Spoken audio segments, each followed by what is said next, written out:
മുസ്ലിമീങ്ങളെ വഞ്ചിക്കാൻ ശ്രമിക്കുകയാണ്. മുസ്ലിമീങ്ങളെ വഞ്ചിക്കുന്ന കൊടിയ വഞ്ചകനാണ്. റാഫിദികളും അതുപോലെ അവരെ പിന്തുണക്കുന്നവരും അവരെ മഹത്വവൽക്കരിക്കുന്നവരും. ഒരിക്കലും ഒരു മുസ്ലിമിന് അവരുടെ ചരിത്രം അതല്ല. അവരുടെ ചരിത്രം ഒരിക്കലും ഇസ്ലാമിനെ സഹായിച്ച ചരിത്രമല്ല. മറിച്ച് അവരുടെ അമ്പുകൾ എന്നും തറച്ചിട്ടുള്ളത് അഹ്ലുസുന്നത്തിന്റെ നെഞ്ചകങ്ങളിലാണ്. അവരുടെ വാളുകൾ ഉയർന്നിട്ടുള്ളത് അഹ്ലുസുന്നത്തിനെ കൊല്ലാനാണ്. നമ്മുടെ മക്കളുടെ കഴുത്ത് അറുക്കുക എന്നത് ഇബാദത്തായി കാണുന്നവരാണ് അവർ.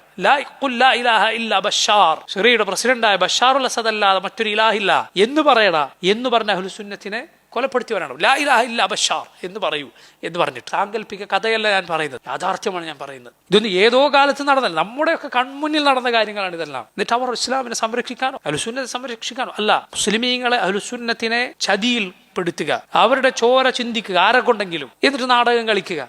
ലോകത്ത് നോക്കൂ നിങ്ങൾ, തഹ്റാനിൽ ഇറാന്റെ തലസ്ഥാനത്ത് അഹ്ലുസുന്നത്തിന്റെ ഒരൊറ്റ മസ്ജിദ് ഇല്ല. എന്നാൽ യഹൂദികളുടെ സിനഗോഗുകൾ അവിടെയുണ്ട്. അഹ്ലുസുന്നത്തിന്റെ ഒരൊറ്റ പള്ളിയില്ല. പക്ഷേ യഹൂദികളുടെ ആരാധനാലയങ്ങൾ, എത്ര ജൂതന്മാർ ഇന്നും ഇറാനിൽ റാഫിദികളുടെ രാജ്യത്ത് ഒരു പ്രയാസവും ഇല്ലാതെ സന്തോഷത്തിൽ ആഹ്ലാദത്തിൽ നിങ്ങൾ പരിശോധിച്ചു നോക്കൂ നിങ്ങൾ നോക്കൂ. മുസ്ലിമീങ്ങൾ ഒരിക്കലും ഇവരുടെ കളികളിൽ വഞ്ചിതരാകരുത്.